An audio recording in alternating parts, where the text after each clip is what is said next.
નમસ્કાર વિદ્યાર્થી મિત્રો, છેલ્લે આપણે describing picture at basic level અને ધેરના ઉપયોગો કયા કયા તેના વિશે માહિતી મેળવી હતી, તેના વિશે અભ્યાસ કર્યો હતો. આજે આપણે જે આપની મોબાઈલ સ્ક્રીનમાં દેખાઈ રહ્યું છે કે ડિસ્ક્રાઇબિંગ પિક્ચર એટ એડવાન્સ લેવલનો અભ્યાસ કરશું.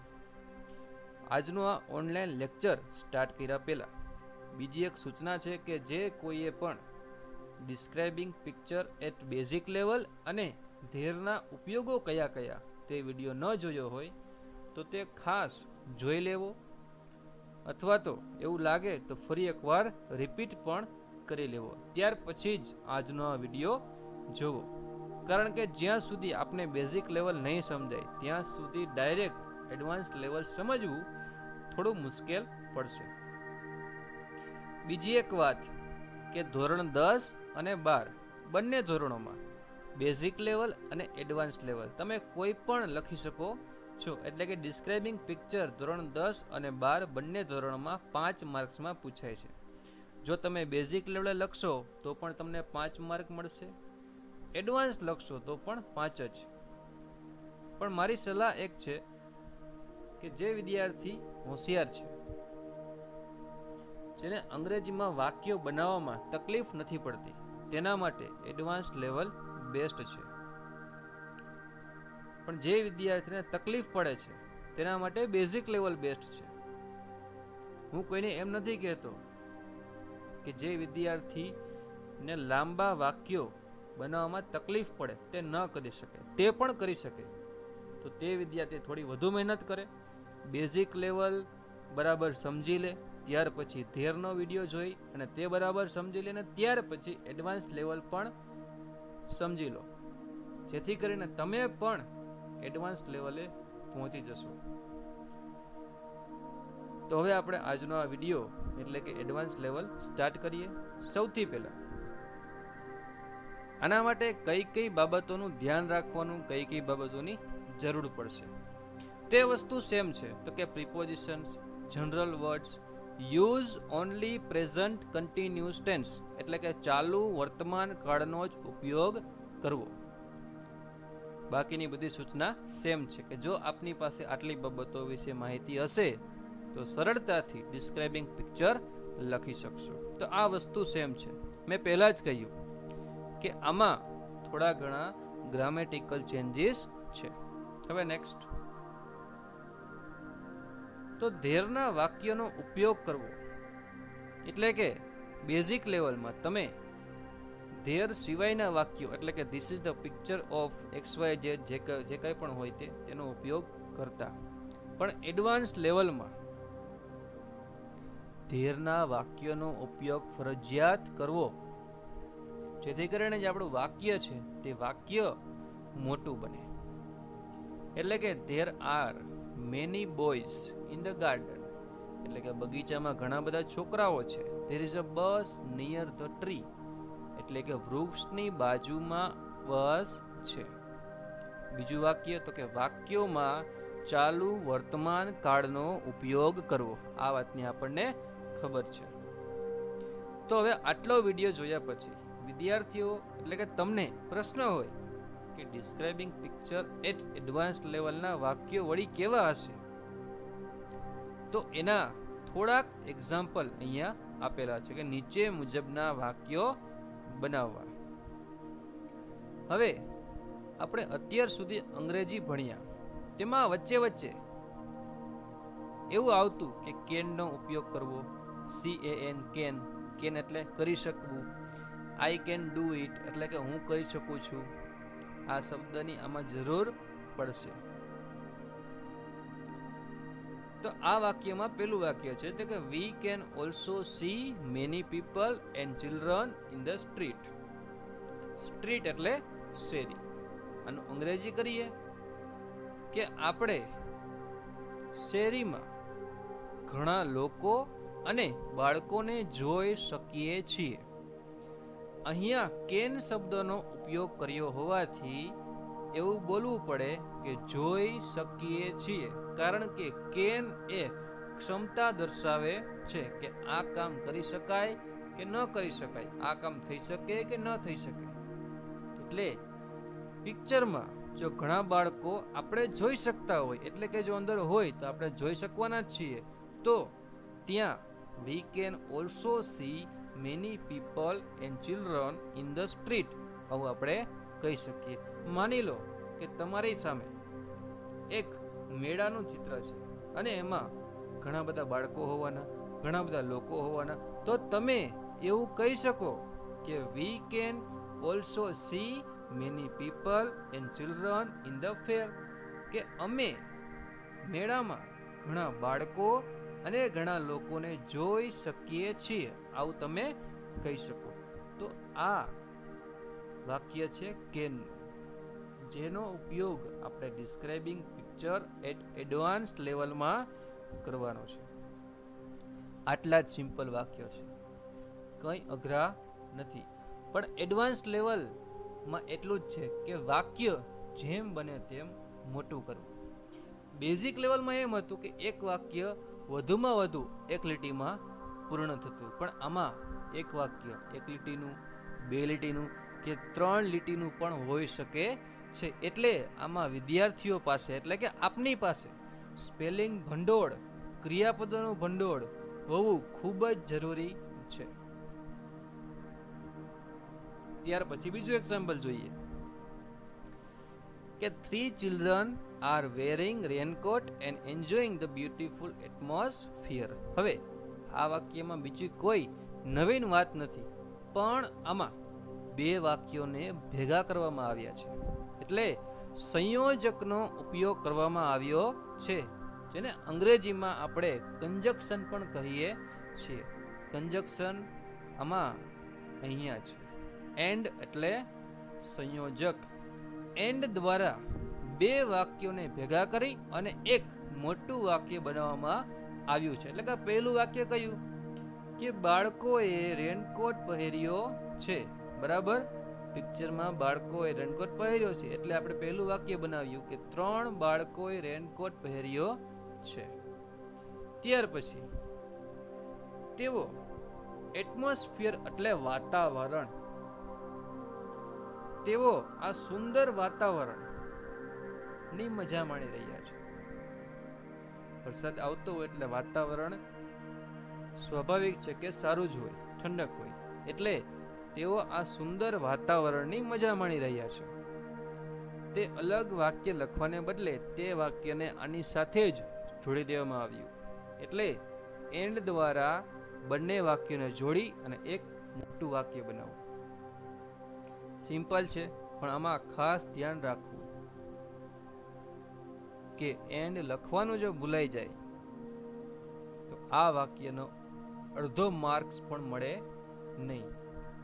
એટલે એડવાન્સ લેવલમાં નાની નાની બાબતોનું ધ્યાન ખૂબ જ રાખવું પડશે, જેથી આપણા વાક્યની એક પણ ભૂલ ના નીકળે. ત્યાર પછી ત્રીજું વાક્ય ફરી પાછો can. We can also see some school students are in the shop. કે અમે દુકાનમાં થોડાક સ્કૂલના વિદ્યાર્થીઓને પણ જોઈ શકીએ છીએ. તમે also નો ઉપયોગ કરી શકો છો. also એટલે પણ થાય, અને જો ન કરવો હોય તો આપની મરજી, પણ also નો ઉપયોગ કરશો તો આપનું વાક્ય થોડુંક મોટું બનશે, આપના વાક્યમાં એક શબ્દનો વધારો થશે. અને હા, also એટલે પણ થાય. આપણે પણ ગુજરાતીમાં ક્યાં ક્યાં વાપરીએ છીએ તે સમજી લો તો અંગ્રેજીમાં પણ ખબર પડી જશે. જો અત્યારે જ મારું વાક્ય સાંભળો, હું શું બોલ્યો, હું પણ શબ્દનો પ્રયોગ મેં આ જ વાક્યમાં કર્યો. જેમ કે પેલો છોકરો રમી રહ્યો છે અને પેલો છોકરો પણ રમી રહ્યો છે. બરાબર, તો આવા વાક્યો હોય ત્યાં આપણે also નો ઉપયોગ કરશું. તો આ 3 વાક્યો છે. આ પ્રમાણેના વાક્યો એડવાન્સ લેવલના હોય છે. હવે આપણે એક એક્ઝામ્પલ જોઈએ ડિસ્ક્રાઇબિંગ પિક્ચરનું એડવાન્સ લેવલનું. ચાલો, સૌથી પહેલા પેલું વાક્ય, અત્યારે ચોમાસું સ્ટાર્ટ થઈ ચૂક્યું છે એટલે આપણે એનું જ એક એક્ઝામ્પલ લઈએ કે there is a picture of rainy season. There is a picture of rainy season. હવે અહીંયા ઓફ શબ્દનો પ્રયોગ કરવામાં આવ્યો.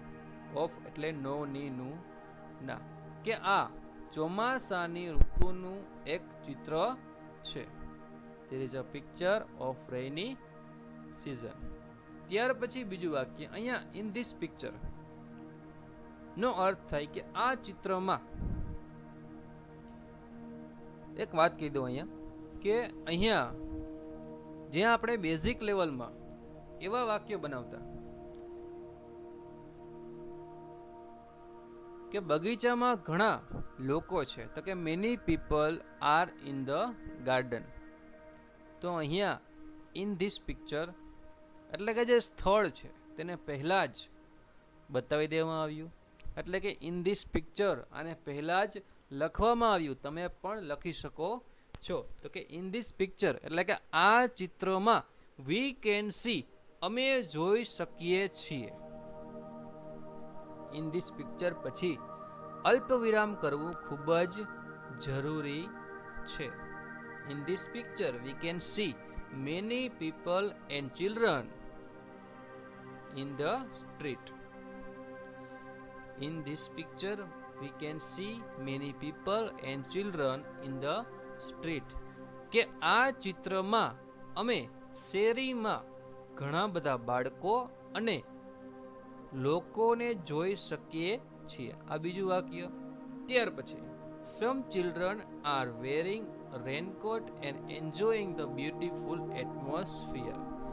કે થોડાક બાળકોએ રેનકોટ પહેર્યો છે અને સુંદર વાતાવરણની મજા માણી રહ્યા છે. ત્યાર પછી an old man standing with stick in his hand. આમાં તમારે ચિત્રનું વ્યવસ્થિત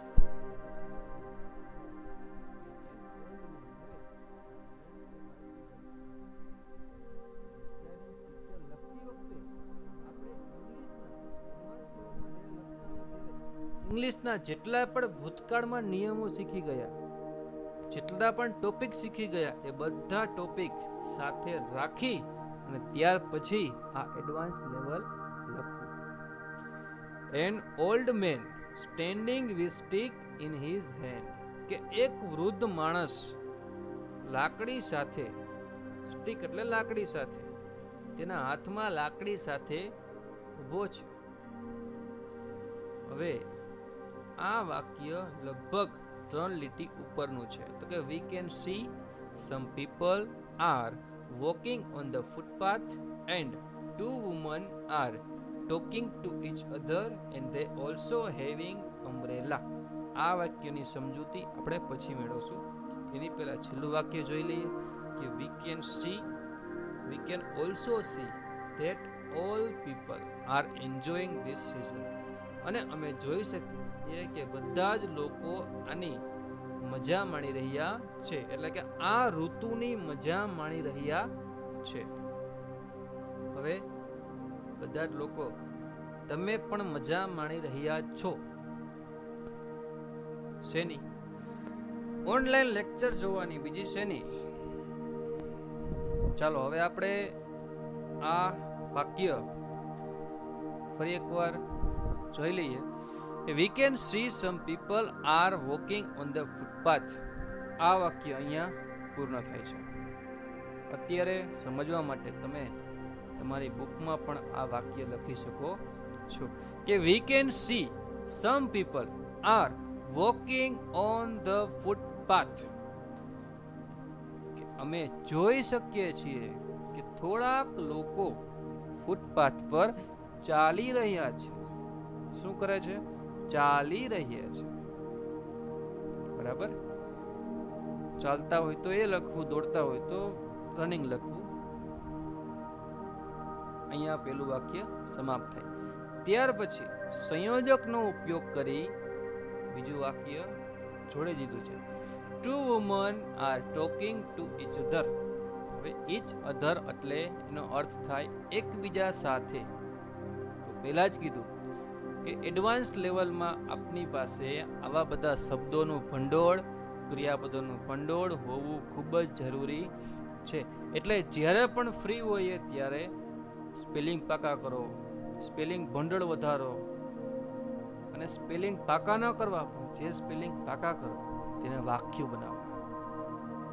જેમ કે તમે એક સ્પેલિંગ પાકો કર્યો સમ એટલે કે થોડુંક, તેના 5-6 વાક્ય બનાવો. એટલે એ સ્પેલિંગનો યુઝ કેવી રીતે કરવો એ પણ સમજાઈ જશે અને એનો અર્થ પણ મગજમાં બરાબર બેસી જાય. એટલે and two women are talking to each other એટલે એકબીજા સાથે. and they also having umbrella કે બે સ્ત્રીઓ એકબીજા સાથે વાતો કરી રહી છે. હવે અહીંયા ત્રીજું વાક્ય, પાછું એક સંયોજન એટલે કે conjunction. they also having umbrella. હવે ઇંગ્લિશમાં આપણે અત્યાર સુધી ભણ્યા તેમાં ક્યાંક વચ્ચે હેવ અને હેઝ આવતું હશે. એનો અર્થ શું થાય? I have a boy, I have a dog, I have a pen એટલે કે મારી પાસે પેન છે. આઈ હેવ અ મોબાઈલ, મારી પાસે મોબાઈલ છે. એટલે કે હેવ નો અર્થ પાસે છે એવું થાય. એટલે કે જે વસ્તુ આપણી પાસે હોય તેને આપણે હેવ તરીકે લઈ શકીએ. બરાબર? તો અહીંયા they also having umbrella.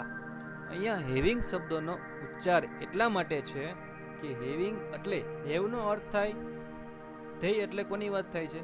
બે સ્ત્રીઓની. બરાબર? બંને સ્ત્રીઓ એકબીજા સાથે વાતો કરી રહી છે અને તેમની પાસે છત્રી છે. આ આખું વાક્ય છે અને તેમની પાસે છત્રી પણ છે. આ આખું વાક્ય. હવે અહીંયા આપણે એમ લખવું હોય તો પણ લખી શકીએ કે they have umbrella in his hand. his નહીં, their. બે છે એટલે their. કે they have umbrella in their hand. કે તેઓના હાથમાં છત્રી છે. પણ અહીંયા આ વાક્યને ટૂંકમાં લખવા માટે હેવિંગ નો અર્થ પણ એવો જ થાય કે તેમના હાથમાં છત્રી છે. કે they also having umbrella કે તેમના હાથમાં umbrella છે. તમને હેવ અને હેવિંગ આના થોડા વધુ એક્ઝામ્પલ આપીશ. જેમ કે તમારે એમ કેવું હોય કે આઈ એમ ટેકિંગ અ બ્રેકફાસ્ટ, હું બ્રેકફાસ્ટ લઈ રહ્યો છું. અને એમ પણ કહી શકાય કે આઈ એમ હેવિંગ અ બ્રેકફાસ્ટ. આનો અર્થ શું થાય? તો હેવિંગ નો અર્થ આ રીતે પણ થઈ શકે છે. તો જે છેલ્લું વાક્ય છે હેવિંગ વાળું, તે તમે ન લખો તો પણ ચાલે, પણ જો સમજાઈ જાય તો ચોક્કસ લખવું, અને ન સમજાય તો આપને પ્રશ્ન પૂછવાની પૂરેપૂરી છૂટ છે. કોમેન્ટમાં મેસેજ દ્વારા તમે પ્રશ્ન પૂછી શકો છો. તમને હેવ વિશે અને હેવિંગ વિશે પણ પૂરેપૂરી માહિતી ચોક્કસ મળશે. ત્યાર પછી હવે ફરી પાછા આપણે જે આપણું એક્ઝામ્પલ હતું ત્યાં જઈએ કે આ વાક્યોમાં આપણે શું કરવાનું છે. તો કે સૌથી પહેલા એડવાન્સ લેવલમાં આપણી પાસે સ્પેલિંગ ભંડોળ અને ક્રિયાપદનું ભંડોળ હોવું જોઈએ. ત્યાર પછી કંજક્શનની માહિતી અને કેનનો ઉપયોગ કરી જ નાખવો. ડિસ્ક્રાઇબિંગ પિક્ચર એડવાન્સ લેવલમાં લખતી વખતે 2-3 વખત એવું લખી જ નાખવું કે વી can C, V can C, V can C. એટલે આપણા વાક્યમાં 3 શબ્દ તો ઓટોમેટિક વધી જાય. અને એકાદી વખત ઇન ધીસ પિક્ચર, જેમાં પહેલા લખ્યું છે તેમ કે in this picture we can see many people, એકાદી વખત આવું પણ લખી શકાય. એટલે તમારી પાસે 4 થી 5 વાક્યો અત્યારથી જ તૈયાર થઈ જાય. બરાબર? આટલું જ સિમ્પલ છે. આમાં બીજું કાંઈ નથી. ગ્રામેટિકલ ભૂલ ન થાય, સ્પેલિંગની ભૂલ ન થાય, અને ઝીણી ઝીણી બાબતોનું ખાસ ધ્યાન રાખવું. પ્રેક્ટિસ કરશો 2-3 વખત, 4-5 વખત, એટલે આ પણ મગજમાં બેસશે. પ્રશ્ન હોય તો ચોક્કસ પૂછવા. છેલ્લે કે આમાં કઈ કઈ વસ્તુનો ઉપયોગ કરવો, તો કે કેન, ઓલ્સો, ઓફ અને એન્ડ જેવા શબ્દોનો ઉપયોગ કરવો. આ બધાનો ઉપયોગ કરી વાક્ય બનાવવા. ઓકે. અને છેલ્લે લેટ્સ ડુ યોર સેલ્ફ. અહીંયા એક આપને હોમવર્ક માટે એક ચિત્ર, પિક્ચર આપેલું છે, જે આપણે નહીં, સોરી, બરાબર, તમારે તમારી રીતે જ ડિસ્ક્રાઇબિંગ પિક્ચર એટ એડવાન્સ લેવલમાં આ લખવાનું છે. છેલ્લે કે 1 વાર લખો, 2 વાર લખો, 3 વાર લખો. તમે જાતે આ જ પિક્ચર લખો. તમે જાતે એક વખત આ પિક્ચર લખો, એટલે કે પિક્ચર એડવાન્સ લેવલમાં લખો, અને તમે જુઓ. ત્યાર પછી ફરીવાર બીજી વાર લખો, તમને જ તમારી ભૂલ મળશે. ત્યાર પછી ત્રીજી વાર લખો, 5 વાર લખો. દરેક વખતે લખતી વખતે નવા વાક્ય વિચારો કે આને મારે કેમ લખવું, કે આ વાક્યમાં હું એવું કઈ રીતે લખી શકું કે જેમાં ઓલ્સોનો ઉપયોગ થાય, જેમાં ઓફનો ઉપયોગ થાય, જેમાં કેનનો ઉપયોગ થાય, જેમાં હું એવું લખી શકું કે વી કેન સી નો ઉપયોગ થાય. આ બધા આઈડિયાઝ વિચારો. એવું ન કરતા કે ફટાફટ 5 મિનિટમાં લખીને કામ પતી ગયું. આપણે કામ પતાવવાનું નથી, કામ કરવાનું છે. બરાબર. All the best. Thank you.